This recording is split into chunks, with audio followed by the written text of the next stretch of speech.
দর্শন থাকে দেশকে নিয়ে, তাদেরকে জনগণের কাছে যেতে হবে। জনগণকে বাইরে রেখে দেশকে জিম্মি করে কারো স্বার্থ আদায় করতে দেওয়া যাবে না। যাবে যাবে সুতরাং আমরা যারা সেদিকে পায়তারা করছে তাদেরকে সাবধান হতে হবে।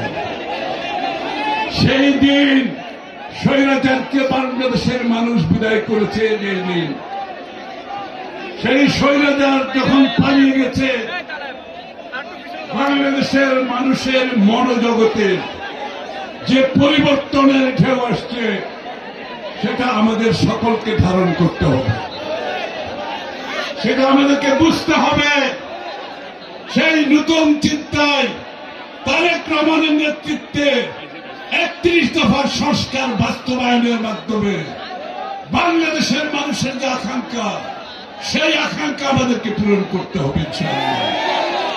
আমরা মাঝে মাঝে নতুন রাজনৈতিক বন্দোবস্তের কথা শুনি, তাই না?